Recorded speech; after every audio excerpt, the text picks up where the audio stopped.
கர்த்தர் நல்லவர், அவர் கிருபை இன்றும் உள்ள. எல்லாம் சொல்லுங்க, கர்த்தர் நல்லவர், ரொம்ப ரொம்ப நல்லவர், அவர் கிருபை, அவர் கிருபை இன்றும் உள்ளது, என்றும் உள்ளது, இன்றும் உள்ளது.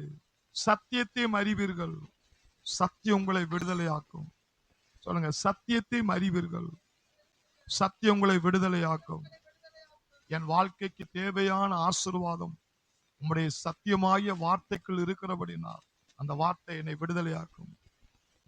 நான் வேதத்தை வாசிக்கும் போதெல்லாம் நீர் என் கண்களை திறந்தருள். நான் வேதத்தை தியானிக்கும் போதெல்லாம் நீர் என் கண்களை திறந்த. நான் வேதத்தை வாசிக்கும் போதெல்லாம் நீர் என் கண்களை திற.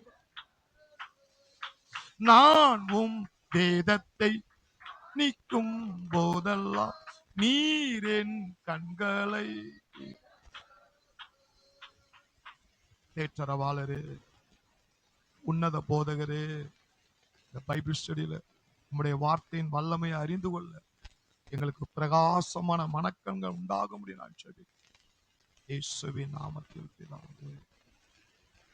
ஏசாயாவின் புஸ்தகம், ஏசாயாவின் புஸ்தகம் 66 இரண்டாவது வசனத்தை வாசியுங்கள். ஏசாயா 66:2. என்னுடைய கரம், என்னுடைய கரம் இவைகளை எல்லாம் சிருஷ்டித்ததனால் இவைகள் எல்லாம் உண்டாயின என்று கர்த்தர் சொல்லுகிறார். ஆனாலும் சிறுமைப்பட்டு ஆவியில் நொறுங்குண்டு நான் நோக்கி. நீங்க இந்த பைபிள் ஸ்டடியில நம்ம பார்க்க போற தலைப்பு என்னன்னா, உங்களுடைய யாருடைய ஜெபத்தை கர்த்தர் கேட்கிறார், யாருடைய ஜெபத்துக்கு கர்த்தர் பதில் கொடுக்க போகிறார். நான் ஒரு காரியத்துக்காக ஆண்டவரிடத்துல ஜெபிச்சு ஜெபிச்சு பார்த்தேன், அதுக்கு எனக்கு பதில் வரல, பதில் கிடைக்கல. ரொம்ப நாள ஜெபம் பண்ணி பார்த்தேன், ஆண்டவர் இன்னைக்கு நம்மள்ட்ட என்ன பேசுறார் தெரியுமா? உங்கள் ஜெபத்துக்கு பதில் வரப்போகிறது. கை தட்டும், பதில் வரப்போகிறது. ஆண்டவருக்கு பல நாமங்கள் உண்டு, அதுல ஒரு நாமம் என்ன தெரியுமா? ஜெபத்தை கேட்பவரே. கை தட்டுங்க, ஜெபத்தை கேட்பவரே. அவருக்கு பேரே அப்படிதான், ஜெபத்தை. ஜெபத்தை அலட்சியம் பண்ணாத கர்த்தர், திக்கற்ற பிள்ளைகளுடைய ஜெபத்தை அலட்சியம் பண்ணாத, புறக்கணிக்காத தேவன் நம்முடைய தேவன். அல்லேலூயா. யாருடைய ஜெபத்தை கர்த்தர் கேட்கிறார், யாருடைய ஜெபத்துக்கு பதில் வரப்போகிறது அப்படின்னா, இந்த ஏசாயா தீர்க்கதரிசி மூலியமா கர்த்தர் சொல்ற வார்த்தையை பாருங்க. இவைகளை எல்லாவற்றையும் நான் என் கரம் தான் என்ன செஞ்சுச்சு. அப்படின்னா என்னது? மேல போய் வானத்தை அண்ணாந்து பாருங்க. எப்பா, இந்தியாவுக்கும் வானம் தான், அமெரிக்காவுக்கும் வானம் தான், ரஷ்யாவுக்கும் வானம் தான் அப்படின்னா நீங்க அப்படி வியப்பா பாத்தீங்கன்னா, ஆண்டவருடைய கரத்துக்கு இவ்வளவு வல்லமா இருக்கா? அது நம்ம சின்ன பிள்ளையில பார்ப்போம். சின்ன பிள்ளையில பாத்தீங்கன்னா அப்படி நடந்துகிட்டே இருப்போம், வானமும் அப்படி வந்துகிட்டே இருந்த மாதிரி இருக்கும். அதுக்கு முடிவே கிடையாது. அப்பேற்பட்ட வானத்தை படைத்தவர் யார்? நம்முடைய ஆண்டவர். கை தட்டுவோம், நம்முடைய தேவன். பூமியை, வானத்தையும் பூமியை சிருஷ்டித்த தேவன். கடலை படைத்தவர், மச்சங்களை படைத்தவர், விலங்குகளை படைத்தவர், தாவரங்களை படைத்தவர். இவை எல்லாவற்றையும் எது சிருஷ்டித்துதான்? அவருடைய கரணம் என்னது? வல்லமை. சொல்லுங்க, வல்லமை, வல்லமை. இவைகள் எல்லாவற்றிலும் என்னுடைய கரம் தான் சிருஷ்டித்தது. ஆனாலும் சிறுமைப்பட்டு ஆவியில் நொறுங்குண்டு. அவ்வளவு வல்லமையான தேவன். நீங்க இப்ப முதலமைச்சர் விஜய் உங்களால பார்க்க முடியுமா? இப்போ உங்களால பார்க்க முடியுமா? முதலமைச்சர் ஆகிறதுக்கு முன்னாடி வேணா நீங்க பார்த்திருப்பீங்க. இப்ப பார்க்க முடியுமா? ஏன்னா ஒரு தமிழ்நாட்டை ஆளக்கூடிய ஒரு பொறுப்புல இருக்கிறார். பிரதமர் உங்களால பார்க்க முடியுமா? இந்தியாவை ஆளக்கூடிய நம்முடைய ஆண்டவர் உலகத்தை அண்ட சராசரங்களை ஆளுகை செய்யறாராம். அவரு உங்களை பார்க்க வராராம். நீங்க அவரை பார்க்கல, அவரு உங்களை பார்க்கிறாராம். அப்படி யார பார்க்கிறாருன்னா என்ன சொல்லப்பட்டிருக்கு?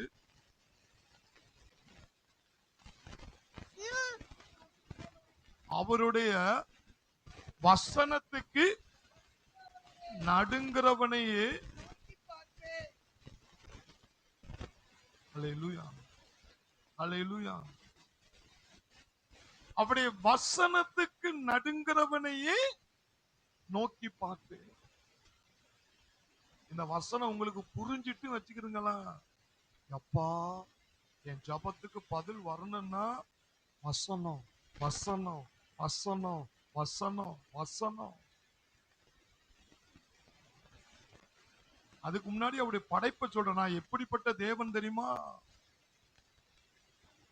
எல்லாவற்றையும் நான் தான் படைச்சேன். ஊட்டி, கொடைக்காய், எல்லாம் இயற்கை மலைகள் எல்லாத்தையும் அவர் தான் படைச்சாராம். அவ்வளவு பிஸியான தேவன்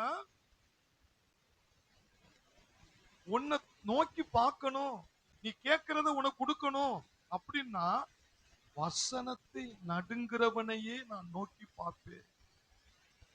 அப்ப அவருடைய பார்வை எங்க இருக்கு பாருங்க. தேவனுடைய வார்த்தை. கை தட்டுமா? தேவனுடைய வார்த்தை சொல்லுங்க. தேவனுடைய வார்த்தை, தேவனுடைய வார்த்தை. அல்லேலூயா. இத புரிஞ்சுக்கிட்டு வச்சிருங்களா? வசனத்துக்கு நீங்க முக்கியத்துவம் கொடுத்துக்கிட்டே இருப்பீங்க. பிசாசு சொல்லுவான், சொல்லதே ஏண்டா சொல்லிக்கிட்டே இருக்கிற, கிறிஸ்துவுக்கள் கிறிஸ்துவுக்கள். ஐயா, நான் சொல்லதான் ஐயா அவ்வளவு பிஸியான தேவன் என்ன நோக்கி பார்க்கிறாரு. கைத்தட்டும். இயேசு கிறிஸ்துவுக்குள் உன்னத ஆசீர்வாதம் பெற்றுக்கொண்டு, இயேசு கிறிஸ்துவுக்குள் உன்னத ஆசீர்வாதம் பெற்றுக்கொண்டு, இயேசு கிறிஸ்துவுக்குள் தேவக்கரம் என்னை மூடியது. இயேசு கிறிஸ்துவுக்குள் எழுப்புதல் வல்லமை பெற்றுக்கொண்டு, இயேசு கிறிஸ்துவுக்குள் இரட்டிப்பான வல்லமை பெற்றுக்கொண்டு, இயேசு கிறிஸ்துவுக்குள் ஆபிரகாமின் ஆசீர்வாதம் பெற்றுக்கொண்டு, இயேசு கிறிஸ்துவுக்குள் இயேசுவின் தழும்புகளால் சுகமானே, இயேசு கிறிஸ்துவுக்குள் நான் தூதர் பணி பெற்றுக்கொண்டு, இயேசு கிறிஸ்துவுக்குள் என் குறைவெல்லாம் நிறைவானது. glory, glory. இயேசு கிறிஸ்துவுக்குள் என் குறைவெல்லாம் நிறைவானது. அந்த வசனத்துக்கு நடுங்கிறவனையே நோக்கி. அப்ப என்னது? இது உண்மை. நான் அதை விசுவாசிக்கிறேன், அதை ஏற்றுக்கொள்றேன். பயப்படுறேன்னா கிடுகிடு கிடுகிடுன்னு அப்படி இல்ல. பயப்படுறதுன்னா நடுங்கிறது இல்ல. தேவனுடைய வார்த்தை உண்மை,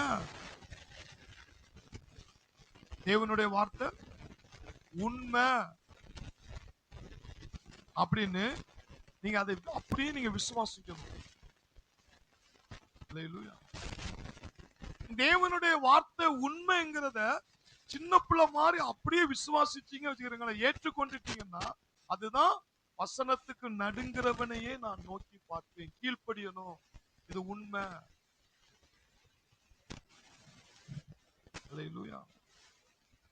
இப்போ ஒரு பைனான்சியல் பிரச்சனை இருக்கு, பண தேவைகள் இருக்கு, ஒரு வியாதியிலிருந்து வெளியே வரணும், வியாதியிலிருந்து வெளியே வரணும். ஐயோ வியாதி வந்துட்டு, ஐயோ வியாதி வந்துட்டு, ஐயோ வியாதி வந்துட்டு இப்படி சொல்றதுன்னா ஆண்டவர் உன்னை நோக்கியே பார்க்க மாட்டாரியா? நான் சொல்லுவேன், அந்த வியாதிக்கு விடை என்ன? தேவன் அந்த வியாதியை வேரோடு அழிக்கணும்னா அந்த வியாதியை இயேசு சுமந்து தீர்த்துட்டார். அவருடைய தழும்புகளால் குணமானேன், அவருடைய தழும்புகளால் குணமானேன் அப்படின்னா நீ அந்த வசனத்துக்கு நடுங்குற, அதை விசுவாசிக்கிற, அதை ஏற்றுக்கொள்ற, அது உண்மைங்கிற நம்புற. அப்படிப்பட்ட மனிதனை தான் கர்த்தர் நோக்கி பார்க்கிறாராம். கைதட்டும். நோக்கி பார்க்கிறார். அப்படிப்பட்ட ஜெபத்துக்கு தான் பதில் வரும். அல்லேலூயா. அவருடைய வசனத்துக்கு நடுங்கிறவனையே நோக்கி பார்ப்பே. அல்லேலூயா. இன்னொரு வசனத்தை நம்ம தியானிக்க போறோம். ஜெபம் உண்மையான ஜெபத்துல இருக்க வேண்டிய காரியம் என்ன? இந்த வசனம் உங்களுக்கு தெரிஞ்சிருக்கும். ஏசாயா 43. ஜெபிக்கிற பிள்ளைகளுக்கு இது கட்டாயம் தெரிஞ்சிருக்கணும். உங்க ஜெபத்துக்கு தேவன் உற்று நோக்கி பார்க்கிறாரு. நீங்க மனிதர்கள் பார்க்கும்படியாய் பார்வைக்கு நீண்ட நேரம் ஜெபிக்கலாம், சந்தைகளை வீதிகளில ஜெபிக்கலாம், மாயக்காரராக போல ஜெபம் மாதிரி ஆயிடக்கூடாது. நம்முடைய ஜெபம் என் பிதா பார்க்கும்படி, குமாரன் பார்க்கும்படி, ஆவியானவர் அந்த ஜெபத்தை பார்க்க வேண்டுமானால் இங்க ஒரு வசனத்தை சொல்றார் பாருங்க. ஏசாயா 43:26. நாம் ஒருவரோடு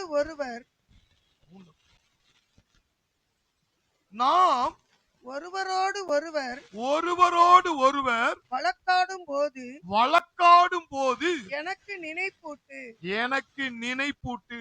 நீ நீதிமானாக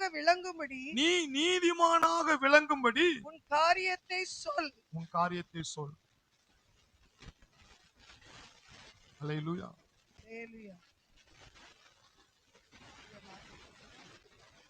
ஜெபிக்கிற பிள்ளைகளுக்கு இந்த வசனம் தெரியணும். ஆண்டவர் சொல்றாரு, என்கிட்ட தானே நீ பேசுற, வழக்காடுற. அதுல இந்த வழக்காடுற உறவு வைக்கிறதுல 2 அனுபவம் இருக்கணுமா. ஒண்ணு, நாம் ஒருவரோடு ஒருவர் வழக்காடும்படி எனக்கு நினைப்பூட்டு. எதை நினைப்பூட்டணும்? வசனம். நான் உனக்கு என்ன சொல்லி இருக்கிறேன்? அதை நினைப்பூட்டு.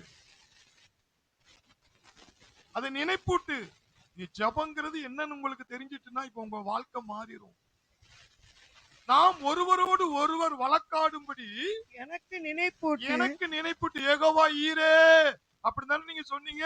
அப்ப என் தேவையெல்லாம் சந்திச்சிட்டீங்களே, கிறிஸ்துவுக்குள்ள என் குறைகள் எல்லாம் நிறைவாக்கிட்டீங்கல்ல அப்படின்னு சொன்னது யாரு? அவர் தானே. அத அவருக்கே நினைப்பூட்டு.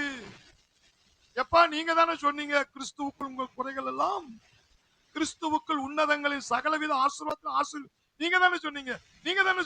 அப்போ 9 வரங்களால என்ன அலங்கரிங்க, எல்லா ஆசீர்வாதத்தையும் என்ன ஆசீர்வதிங்க அப்படின்னு என்ன செய்யணுமா? நினைப்பூட்டு. நீ நீதிமானாக விளங்கும்படி உன் காரியத்தை சொல். அப்புறம் தான் என்ன சொல்றாரு? முதல்ல வசனத்தை நினைப்பூட்டணுமா, 2வது சொல்லணுமா. நீங்க நினைப்பூட்டிட்டோம்பா, இப்ப எனக்கு செய்யுங்க. இந்த வசனத்தின்படி எனக்கு செஞ்சு விட்டதுக்காக ஸ்தோத்திரம். முடிஞ்சது. இன்னைக்கு ஜெபத்துல முக்கியமா எது வர முடிக்கும்னா வசனம் வருவதல்ல.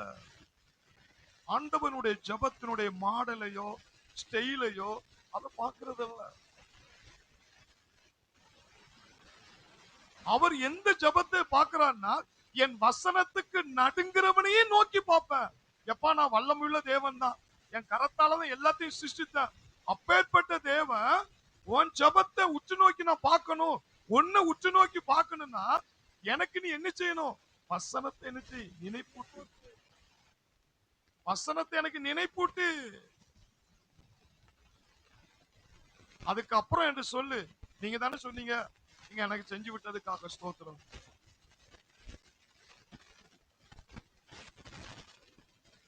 ஆனா நம்ம பிரச்சனை நேரத்துல நம்ம என்ன சொல்றோம்? நிறைய போற வீடுகள்ல பிரச்சனை தெரியுமா?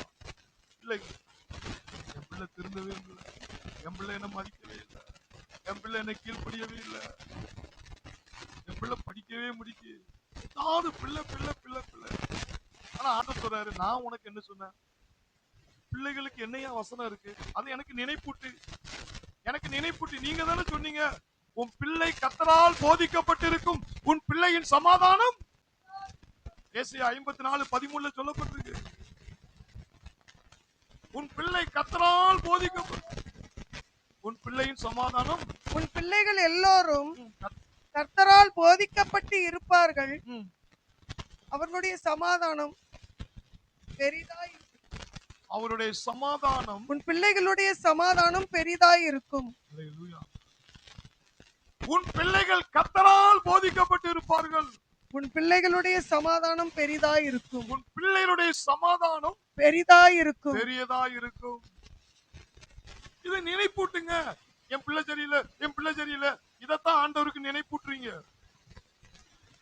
ஆண்டவர் உன் பிள்ளையை சரியாக்குறதுக்காக அவர் தம்முடைய வார்த்தை, என் வசனத்துக்கு நடுங்கிறவனையே நோக்கி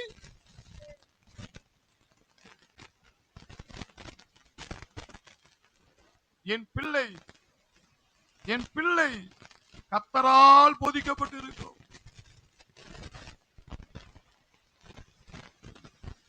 பிள்ளைகளுடைய சமாதானம் எப்படி இருக்குமா? பெரியதா இருக்கும். அதை நீங்க என்ன செய்யணுமா? நினைப்பூட்டணும். சத்தியம் உங்களுக்கு புரிஞ்சுட்டு வச்சுக்கிறீங்களா? இப்ப பைனான்ஸ் பிரச்சனை வந்துட்டு, பண பிரச்சனை வந்துட்டு, பிரச்சனையை நினைப்பூட்டு சொல்லல ஆண்டவரு, வசனத்தை நினைப்பூட்டு. ஏன்னா வசனத்துக்கு நடுங்கிறவனையே நோக்கி பார்ப்பேன். நான் நடுங்குறேன், நடுங்குறேன்னு கிடுகிடுன்னு இல்ல, அதை நம்புறேன், அதை விசுவாசிக்கிறேன், அந்த வார்த்தைக்கு பயப்படுறேன், அது உண்மை. கர்த்தர் என் மேய்ப்பரா இருக்கிறார், நான் பணத்திலே தாழ்ச்சி அடைய மாட்டேன், வல்லமையிலே தாழ்ச்சி அடைய மாட்டேன். அதை நினைப்பூட்டு. அதை நினைப்பூட்டு அடுத்து சொல்லு, ஆண்டவரே நீங்க தானே சொன்னீங்க தாழ்ச்சி அடைய மாட்டேன்னு, நான் தாழ்ச்சி அடையாதுக்கா ஸ்தோத்திரம். முடிஞ்சது. அழகா சொல்ற பாருங்க, நாம் ஒருவரோடு ஒருவர் வழக்காடும்படி எனக்கு என்னச்சு நினைப்பூட்டு.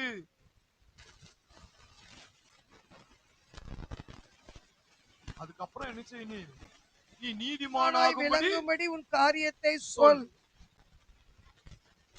முதல்ல வசனத்தை முன்னுக்கு கொண்டு வர. அப்போ உங்களுடைய வாழ்க்கையில ஜெபம் பரலோகத்தை அசைக்கணும், பரலோகத்தை ஒரு குலுக்கணும், அங்க இருந்து அக்கினியை இறக்கணும். எலியா இறக்கன மாதிரி அக்கினியை இறக்கணும்னா உன்னுடைய ஜெபத்துல வார்த்தைங்கிற தீ பற்றி எரியணும். கைத்தட்டும், பற்றி எரியணும். வேதம் சொல்லுது மத்தேயு 24:35, வானமும் பூமியும் ஒளிந்தாலும் என் வார்த்தையின் ஒரு எழுத்து கூட ஒளிவதில்லை. மத்தேயு 24, வானமும் பூமியும் ஒளிந்து போ, என் வார்த்தைகளோ ஒளிந்து போவதில்லை.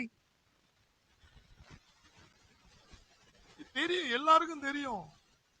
ஆனா அது அழிக்க முடியாத ஒரு சக்தி வாய்ந்த ஆயுதம். ஆனா தேவன் அதைத்தான் பாக்குறாரா? ஏன்னா தேவனே வார்த்தையா தான் இருக்கிறார்.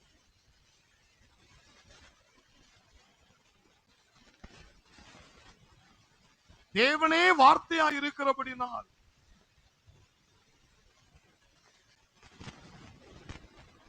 வானமும் பூமியும் ஒளிந்தாலும் அவருடைய வார்த்தையின் ஒரு ஒளிந்து போவதில்லை. இன்னொரு இடத்துல ஒரு உறுப்பு எழுத்து கூட என்ன செய்யலையா, ஒரு கமா கூட அழியாது. வார்த்தைக்கு அவ்வளவு. அந்த ஜெபத்துல அந்த வார்த்தையை வச்சே நீங்க விளவினம் சொல்லாதீங்க. என்னை பலப்படுத்துகிற கிறிஸ்துவினாலே எல்லாவற்றையும் செய்ய எனக்கு என்ன உண்டு. நீங்க ரட்சிக்கப்பட்டது எப்படி தெரியுமா? நீங்க தேவனுடைய உலக இதுல உட்கார்ந்து இருக்காங்க இந்துக்கள், பாரம்பரிய கிறிஸ்தவங்க எல்லாருமே இப்ப ஆவிக்குரிய பிள்ளைகளா ரட்சிக்கப்பட்டுட்டீங்க. இது எதனால ரட்சிக்கப்பட்டீங்க? அதுவே தேவனுடைய வார்த்தையை தேவனுக்கு நினைப்பூட்டி உங்க வாயினால சொன்னதுனாலதான். ரோமர் 10:10 எடுத்து வாசிங்க. ரோமர் 10:10. நீதி உண்டாக இருதயத்திலே விசுவாசிக்கப்படும், ரட்சிப்பு உண்டாக வாயினாலே அறிக்கை பண்ணப்படும். 9ஆம் வசனத்துல இயேசுவை பத்தி சொல்லி, என்னவென்றால் கர்த்தராகிய இயேசுவை நீ உன் வாயினால் அறிக்கையிட்டு தேவன் அவரை மரித்தோரிலிருந்து எழுப்பினார் என்று உன் இருதயத்திலே விசுவாசித்தால் ரட்சிக்கப்படுவாய். உன் இருதயத்திலே விசுவாசித்தால் ரட்சிக்கப்படுவாய். நீதி உண்டாக இருதயத்திலே விசுவாசிக்கப்படும், ரட்சிப்பு உண்டாக வாயினாலே அறிக்கை பண்ணப்படும்.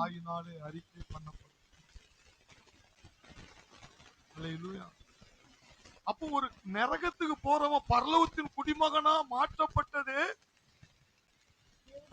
தேவனுடைய வார்த்தை வாயினால சொன்னதுனாலதானா? இந்த உலகத்துல மிகப்பெரிய அற்புதமே ரட்சிப்பு தான். மிகப்பெரிய அற்புதமே ரட்சிப்பு தான். அதுவே இயேசு தான் என்ன ரட்சித்தாரு, அவர் தான் எனக்கா மரித்தாரு உயிர்த்தாரு அப்படின்னு நீ வாயினால சொன்னதுனாலதான் இன்னைக்கு அவருடைய பிள்ளையா நீ சேர்ல உட்கார்ந்துருக்கீங்க. அந்த வசனத்தை தேவனுக்கு என்ன செய்யறோம்? நினைப்பூட்டுகிறோம். அதை உற்று நோக்கி பார்க்கிறாரு. ரட்சிக்கப்பட்டாச்சு, முடிஞ்சது. அதே கான்செப்ட் தான் எல்லாத்துக்குமே. சுகத்துக்கோ அபிஷேகத்துக்கோ ஊழியத்துக்கோ வசனத்தை தேவனுக்கு நினைப்பூட்டு. மார்க் 11:23 சொல்றாரு, எவனாகிலும் இந்த மலையை பார்த்து சமுத்திரத்திலே தள்ளுண்டு போய் என்று சொல்லி தன் இருதயத்தில் விசுவாசித்து சந்தேகப்படாமல் சொன்னபடியே ஆகும் என்று மெய்யாகவே உங்களுக்கு சொல்லுகிறேன். இந்த இடத்துல என்ன சொல்றாரு? நான் சொல்றதை எனக்கு நினைப்பூட்டி நீ சொல்லு போ.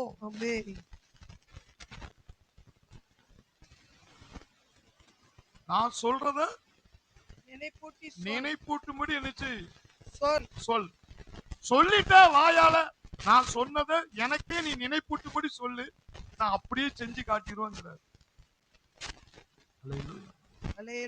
இது ஒரு சத்தியம். இது கதை கிடையாது. இது மாயஜாலம் கிடையாது. இது சத்தியம். ஒருத்தருக்கு ஒருத்தர் வழக்காடும்படி எனக்கு நினைப்பூட்டு, நீ நீதிமான் ஆகும்படி ஜபங்கிறது இதுதான். ஜபத்துல தேவனுடைய வார்த்தையை நினைப்பூட்டிக்கிட்டே. நான் முன்னாடி ஜெபம் பண்ணதுக்கு இப்ப பைபிளை படிக்க ஜெபம் பண்றதுக்கு வித்தியாசம் இருக்கு. யெகோவா ஈரே, சர்வ வல்லமையுள்ள ஆவியானவரே எனக்குள்ள கிருபையாய் தங்குங்க சொன்ன அப்படி சொல்லும் போதே வசனம் தான் வருது. யெகோவா ஈரேன்னு சொல்லும் போது கிறிஸ்துவுக்குள் குறைகள் எல்லாம், கிறிஸ்துவுக்குள் உன்னதங்களின், கிறிஸ்துவுக்குள் பரிபூர்ணமா, கிறிஸ்துவுக்குள் புது சிருஷ்டி. அப்போ என்னதுன்னா உள்ள இருக்கிற ஆவியானவரே பிதாவுக்கு இயேசுவுக்கு அது எதை நினைப்பூட்டுறாரு?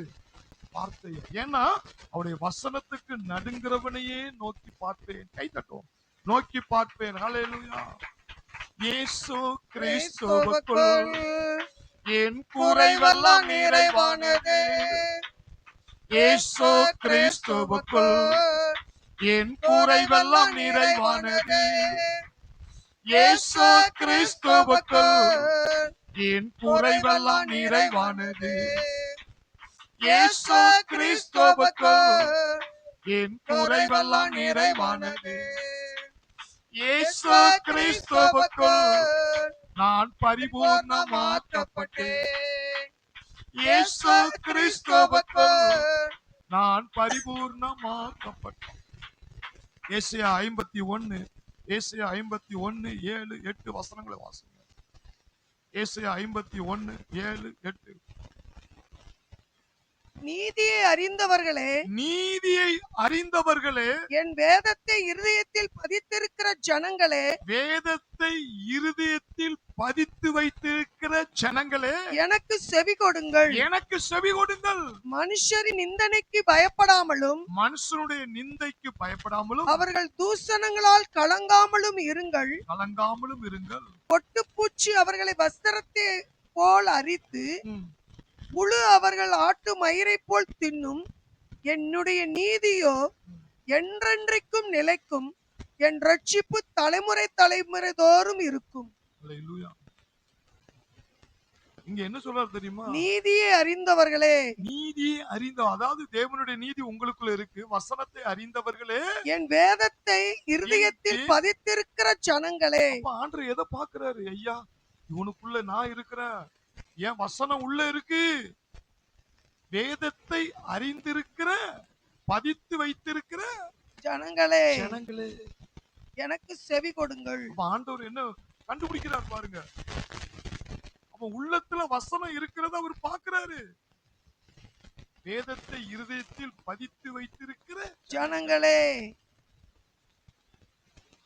ஏன்னா அதை அவர் பாக்குறாரு. அவருக்கு மெயின் கிறிஸ்து தான். அவருக்கு மெயின் என்னது? கிறிஸ்து தான். கிறிஸ்து வார்த்தை தான். அதத்தான் பாக்குறாரு. அப்படி வசனத்தை கிறிஸ்துவ இதயத்துல நிறைச்சு வச்சுட்டான்னா அடுத்து சொல்றாரு, ஐயா உனக்கு விரோதமா மனுஷர் என்ன செஞ்சாலும் பொட்டுப்பூச்சி அவர்களை வஸ்திரத்தை போல அரித்து, முதல்ல இருந்து வாசிங்க அந்த வசனத்தை. நீதியை அறிந்தவர்களே, அடுத்த வசனம், மனுஷரின் நிந்தனைக்கு பயப்படாமலும் மனுஷனுடைய நிந்தைக்கு பயப்படாமலும் அவர்கள் தூஷணங்களால் கலங்காமலும் இருங்கள். அவருடைய தூஷணங்களால் கலங்காமலும் இருங்கள். தேவனுடைய வார்த்தை இதயத்துல பதிச்சு வச்சுட்டா வச்சுக்கிறீங்களா, எதுக்குமே நீ பயப்பட வேண்டிய அவசியம் இல்ல. உன் கண்ணுக்கு தெரியாமலே சில ஆவிக்கிறீங்க, எனக்கு ரோதமா எனக்கு ரோதமா எனக்கு ரோதமா, எந்த ஆயுதம் வாய்க்காது. இருதயத்துல பதிச்சு வச்சுட்ட ஆண்டவர் பொட்டு பூச்சி அவர்களை வஸ்திரத்தை போல அரித்து, வஸ்திரத்தை போல அரித்து, முழு அவர்களை ஆட்டு மயிரை போல் தின்னும். என்னுடைய நீதியோ என்றென்றைக்கும் நிலைக்கும். என்னுடைய நீதியோ என்றென்றும். அப்படின்னா என்னது? வசனம் தான் ஜெயிக்கும், என்றென்றைக்கும் நிலைக்கும். வசனம் தான் என்னென்றைக்கும் நினைச்சுக்குமா, நிலைத்திருக்கும். அதுதான் உன் வாழ்க்கையில ஜெயிக்க போது, நிலைச்சிருந்து. அல்லேலூயா. சத்தமா சொல்லுங்க, எனக்கு விரோதமாய் எனக்கு விரோதமாய் உருவாக்கப்படும் எந்த ஒரு ஆயுதமும் வாய்க்காமலே போகும். நம்ம என்ன சொல்றோம், பிசாசு சோதிக்கான், பிசாசு தடுக்கிறான், பிசாசு இப்படி பண்றான் அப்படி பண்றான். ஆண்டவர் சொல்ற, நான் அதை பார்க்க மாட்டேன். அதுக்கு ஆப்போசிட்டா உனக்கு என்ன தந்திருக்கிறேன், உன் இருதயத்துல அதுக்கு ஏற்ற வசனத்தை பதிச்சு வை. எனக்கு விரோதமா எந்த ஆயுதம் வாய்க்காது. கிறிஸ்துவுக்குள்ள என் குறைகள்லாம் நிறைவாக்கப்பட்டது, அதை இருதயத்துல பதிச்சு வை. உன் ஆசீர்வாதத்தை திருடுறான சத்துரு பொட்டு பூச்சி போல அரிச்சு தள்ளிடுவாராம். அந்த சத்துருவை இருக்கிற இடம் தெரியாம ஆக்கிடுவாராம். அந்த நீதி என்றென்றைக்கு நிலைத்திருக்குன்னு என்னது, உன் இருதயத்துல நிலைச்சிருக்க வசனம் அதுதான் கடைசிவரை நின்னு உனக்கு சாதிக்கும். கை தட்டும். அல்லேலூயா. தேவனால் பிறப்பதெல்லாம் இந்த உலகத்தையே ஜெயித்திடுமே. தேவனால் பிறப்பதெல்லாம் இந்த உலகத்தையே ஜெயித்திடுமே. தேவனால் பிறந்தோம் உலகத்தை ஜெயித்தோம், தேவனால் பிறந்தோம் உலகத்தை ஜெயித்தோம். ஜெயம் பெற்று வாழ்ந்திடுவோம், நாம் ஜெயம் பெற்று வாழ்ந்திடுவோம். அல்லேலூயா அல்லேலூயா ஜெயம் ஜெயமே. அல்லேலூயா அல்லேலூயா ஜெயம் ஜெயமே. அல்லேலூயா அல்லேலூயா ஜெயம் ஜெயமே. அல்லேலூயா அல்லேலூயா ஜெயம் ஜெயமே. தேவன் என்ன வேதனைப்படுறார் தெரியுமா? பிரச்சனையை தான்பா சொல்லி சொல்லி நினைப்புறாங்க. நான் பிரச்சனையை தீர்க்கக்கூடிய வார்த்தையை கொடுத்துட்டேன், அதை எனக்கு நினைப்பூட்டு என்ற வழக்காடு இருக்கும், என்ற உறவு வைக்கட்டும். அதுக்கப்புறம் சொல்ல சொல்லு, நீங்க தானே சொன்னீங்க செய்யுங்க, குறைகள்லாம் நிறைவாக்கிட்டீங்க, நீங்க தானே சொன்னீங்க நிறைவாக்கிட்டீங்க, நன்றி. இது கஷ்டமா? ஜபத்துல இது சொல்றது கஷ்டமா? இன்னைக்கு பிசாசு எப்படி தேவ பிள்ளைகளை வஞ்சித்து வச்சிருக்கான் தெரியுமா? பிரச்சனையே சொல்லு, பிரச்சனையே போற, பிரச்சனையை சொல்லி சொல்லி அழு, பிரச்சனையை சொல்லி சொல்லி முட்டு. ஆண்டவர் சொல்றாரு, இருதயத்தில் பதித்து வைத்திருக்கிற ஜனங்களே எனக்கு செவி கொடுங்கள். அப்படின்னு எதுக்கு செவி கொடுக்கணுமா? வார்த்தை. என் வசனத்துக்கு நடுங்கிறவனையே நான் நோக்கி பார்த்தேன். அது எப்படி சொல்றாரு? இவ எல்லாவற்றையும் சிருஷ்டித்த நான் தான்பா. அப்படிப்பட்ட தேவன் உனக்கு பதில் கொடுக்கணும், உன்னை நோக்கி நான் பார்க்கணும்னா உன்கிட்ட என்ன இருக்கணும்? வசனம். கை தட்டும். வசனம். வசன உணவாக உடலுக்கெல்லாம் மருந்தாகும். வசன உணவாக உடலுக்கெல்லாம் மருந்தாக. இரவும் பகலும் ஐயா உந்தன் வசனம் தியானிக்கிறேன் ராஜா. இரவும் பகலும் ஐயா உந்தன் வசனம் தியானிக்கிறேன் ராஜா. என் உயிரான உயிரான உயிரான இயேசு, என் உயிரான உயிரான உயிரான இயேசு, என் உயிரான இயேசு, என் உயிரோடு கலந்து என் உயிரே நான் உம்மை துதிப்பேன். என் உயிரே நான் உம்மை துதிப்பேன். இப்ப புரிஞ்சுட்டா யாருடைய ஜபத்துக்கு பதில் வரும்னு. பிரச்சனையே கக்கிட்டு கிடக்காத. பிரச்சனைக்கு மாற்று வழிய தேவன் நம்முடைய வார்த்தைகளை வச்சிருக்கிறார். அதை இருதயத்துல பதிச்சு வச்சு அதை தேவனுக்கு வாயால சொல்லி நினைப்பூட்டுங்க. அவ்வளவுதான், மேட்ரு முடிஞ்சது. நினைப்பூட்டு. ஏகவானிசி ஏகவானிசி ஏகவானிசி. நீங்க தான் சொன்னீங்க மேல கீழே ரைட் லெப்ட் எல்லா சத்துருவே அழிச்சிட்டீங்க. அதுக்கு பேர் தான் ஏகவானிசி அப்படின்னு நீங்க தான் சொன்னீங்க. அதை நான் இப்ப உங்களுக்கு நினைப்பூட்டுறேன் அப்படின்னு வாயால சொல்லிட்டேன்னா அத்தனை சத்துருக்களை அழிச்சு வானத்தை கிழித்திறங்கி உனக்கு ஆசீர்வாத மலையை பொழிய செய்வார். கை தட்டும், பொழிய செய்வார். அப்போ அந்த ஜபத்துக்கு தான் தேவன் பதில் கொடுக்கிறார். ரெண்டாவது ஒரு காரியத்தை நாம் பார்க்கணும். ஜபத்துல இன்னொரு பிசாசு நம்மளை எப்படிதான் அந்த ஜபத்தை பவர்லாம் ஆக்குறதுக்கு ஒண்ணு வசனத்தை திருடுவோம். ரெண்டாவது மாடலா ஜெபம் பண்ணணும் என்ன செய்வான்? சந்தேகத்தை, அவிசுவாசத்தை எப்படியோ ஜெபம் பண்ணணும், அவ்வளவுதான். ஒரு கிறிஸ்தவனா காலையில எந்திரிச்சு ஜெபம் பண்ணணும் அப்படிலாம் பண்ணாதீங்க. பண்ணுனா விசுவாசத்தோடு பண்ணணுமா, சந்தேகப்படாமல் ஜெபம் பண்ணு. யாக்கோப்பு 1:6-7.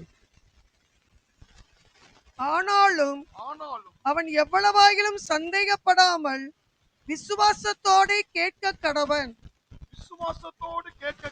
சந்தேகப்படுகிறவன் காற்றினால் அடிபட்டு அலைகிற கடலின் அலைக்கு ஒப்பாயிருக்கிறான். காற்றினால் அடிபட்டு அலைகிற கடலின் அலைக்கு ஒப்பாயிருக்கிறான். நீங்க கடற்கரை ஓரமா பாத்தீங்கன்னா அந்த கரையில இருந்தீங்கன்னா பாருங்க, அந்த தண்ணி வேகமா உங்களை நோக்கி அடிக்கிற மாதிரி வரும்.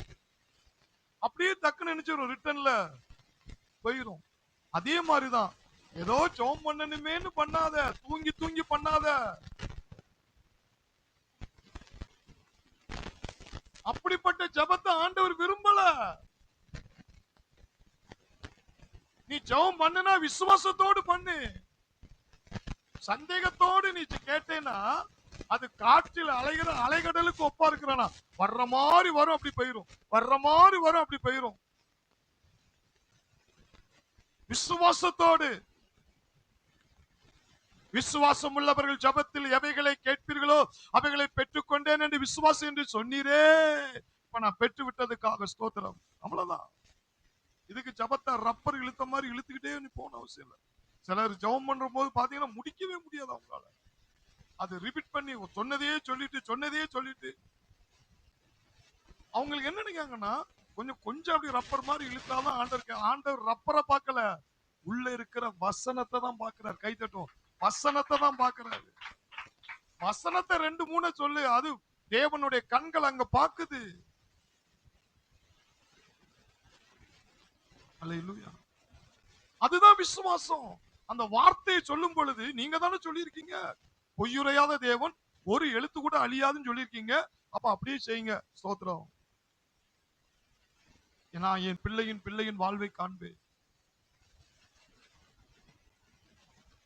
அப்படி வசனத்தை சொல்லி நீங்க பண்ணும் பொழுது, சந்தேகப்படாமல் நீங்க ஜெபம் பண்ணும் பொழுது,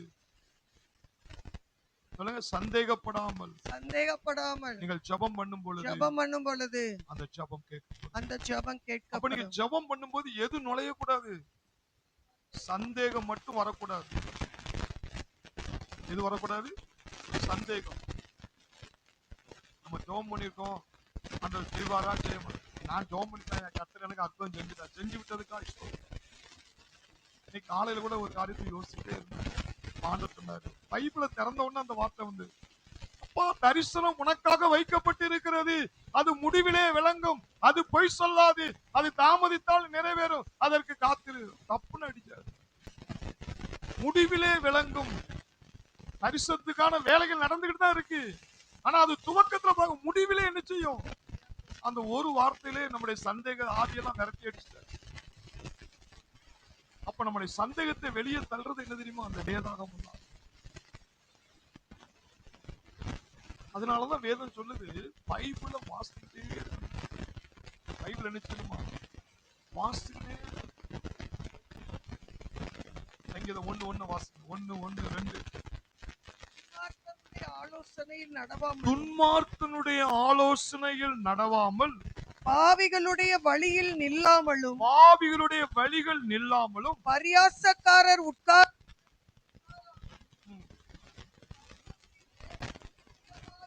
இது 3 குரூப்ப சொல்றாரு பாருங்க.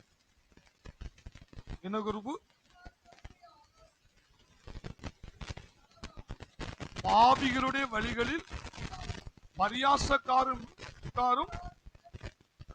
இதை நம்ம எத்தனை தடவை படிச்சிருக்கோம். இதை நம்ம கீழ்படியலாமா பாருங்க, செவி கொடுக்கலாமான்னு பாருங்க. நம்முடைய நட்பு அதிகமா பாருங்க துன்மார்க்கனோட தான் இருக்கு.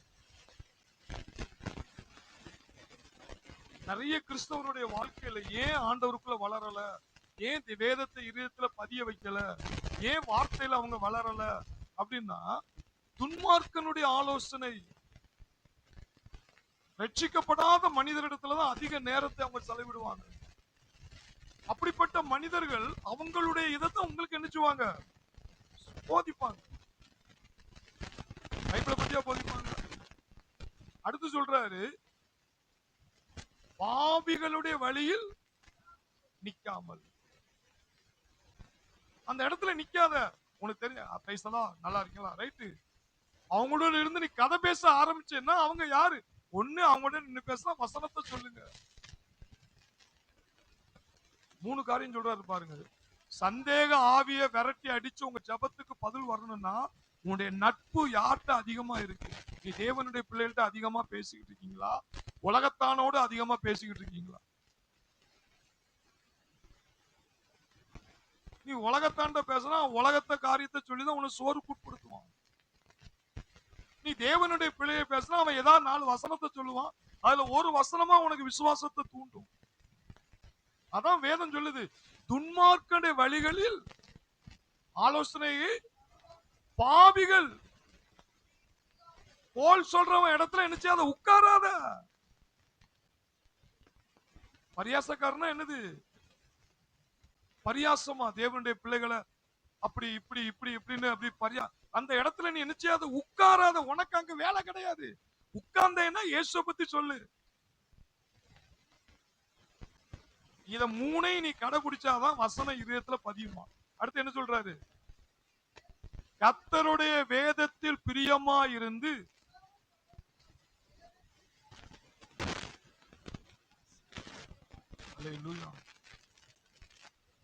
இரவும் பகலும் வேதத்திலே தியானம். மேல இருக்கிற 3ஐயும் அவுட் பண்ணணும்னா கீழே உள்ளது ஆட்டோமேட்டிக்கா உங்க வாழ்க்கையில வரும். எல்லாம் சொல்லுங்க. துன்மார்க்கனுடைய வழிகளில் ஆலோசனை நடவாமல், பரியாசக்காரும் உட்காரும்.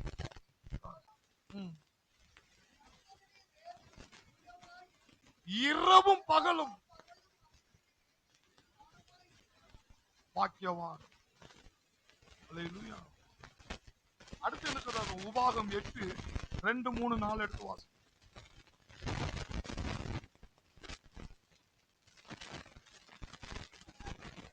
உன் தேவனாகிய கர்த்தர் உன்னை சிறுமைப்படுத்தும்படிக்கு தம்முடைய கட்டளைகளை கை கொள்வாயோ கை கொள்ள மாட்டாயோ என்று அவர் உன்னை சோதித்து உன் இருதயத்தில் உள்ளதை நீ அறியும்படிக்கு உன்னை இந்த 40 வருஷம் அளவும்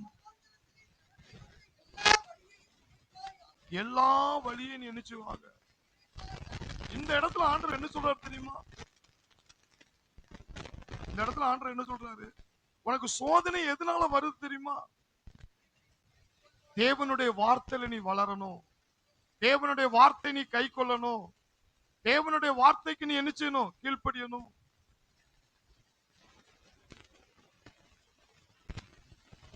தேவனுடைய வார்த்தைக்கு கீழ்ப்படியணும். ஒவ்வொரு சோதனை வரும்போதெல்லாம் அந்த சோதனையிலிருந்து மேற்கொள்ளக்கூடிய நீங்க வசனத்தை என்ன செய்றீங்க? அறியறீங்க. அல்லேலூயா. நீங்க அறியும் பொழுது ஒவ்வொரு சத்தியம் இருதயத்துல வசனத்தை பதிய விடும் பொழுது கர்த்தருடைய கண்கள் அதை பார்க்கிறது. என் வசனத்துக்கு நடுங்கிறவனையே நான் நோக்கி பார்ப்பேன்.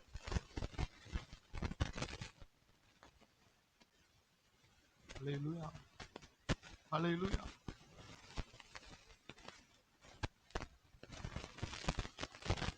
அப்படி வரும்போது அடுத்த வசனம் என்ன சொல்றாருன்னா, உன்னை பசியினால் வருத்தி தேவனுடைய வாயிலிருந்து புறப்படுற ஒவ்வொரு வார்த்தையினால் பிழைப்பான் என்பதை உனக்கு உணர்த்தும்படிக்கு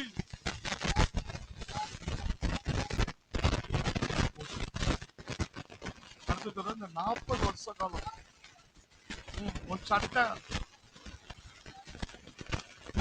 உன் கால் வீங்கவும் இல்லை.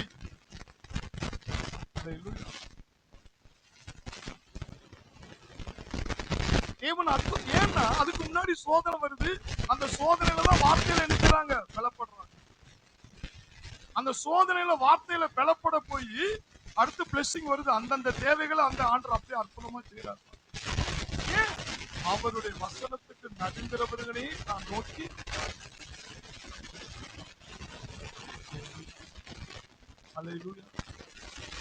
கடைசியா ஒரு காரியத்தை 1 தெசலோனிக்கர் 5:18 1 தெசலோனிக்கர்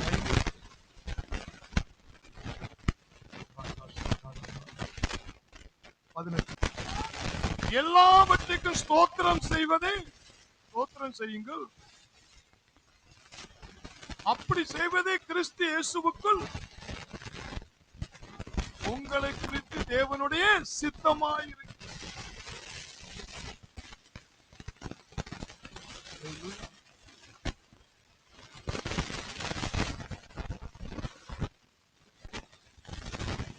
உங்களை குறித்து தேவனுடைய சித்தமாயிருக்கிறது. அப்ப என்னன்னா ஜபத்துல நீங்க என்ன செய்யணும்? நன்றி நன்றி. வசனத்தை சொல்லி நினைப்பூட்ட பிறகு நீங்க என்ன செய்யணும்? நன்றி நன்றி. எனக்கு அற்புதம் செய்து விட்டதுக்காக நன்றி, எனக்கு அதிசயம் செய்து விட்டதுக்காக நன்றி.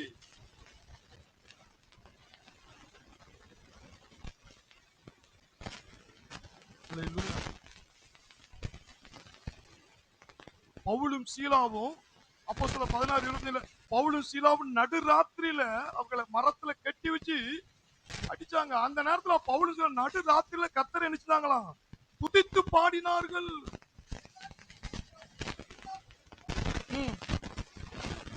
தேவனை துதித்து பாடினார்கள். அப்ப என்ன நடந்தது?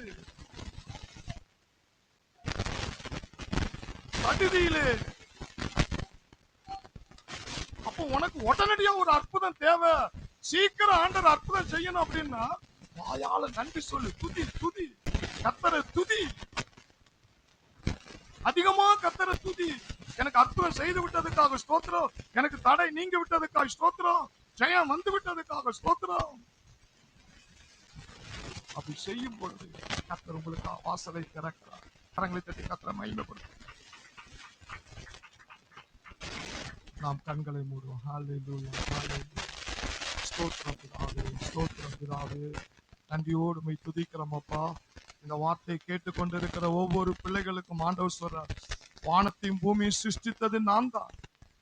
என் வசனத்துக்கு நடுங்கிறவனையே நான் நோக்கிப்பார். என் வசனத்துக்கு நடுங்கிறவனே நான் நோக்கிப்பார்.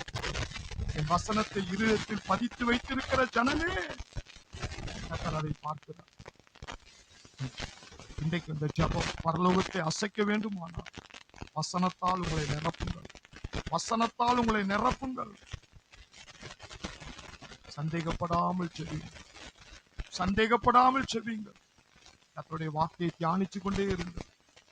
துன்மார்க்கனுடைய வழி ஆலோசனை நடவா, பாவிகளுடைய வழியில் இல்லாமல் பரியாசக்கார் உட்காரும் இடத்தில் இரவும் பகலும் வேதத்தை தியானம் செய்யுங்கள். அப்பொழுது உங்களுடைய ஜபத்துக்கு பதில் வரும். அதுக்கப்புறம் கர்த்தரை நீங்கள் துதியுங்கள், நன்றி சொல்லுங்கள். தடைகள் உடைக்கப்படும், அடைக்கப்பட்ட வாசல்கள் இயேசுவின் நாமத்தில் திறக்கப்படும். கரங்களை தட்டி கர்த்தருக்கு நன்றி சொல்லுங்கள். ஓ ஹல்லேலூயா, ஹல்லேலூயா. இயேசுவின் நாமத்தினாலே இதுவரை ஜபத்துக்கு பதில் வராத ஒவ்வொரு பிள்ளைகளுக்கும் என் தேவன் பரலோகத்தை திறந்து ஆசீர்வாதமான மழை இயேசுவின் நாமத்தில் பொழிய செய்வாராம். இயேசுவின் நாமத்தில் பிதாவே.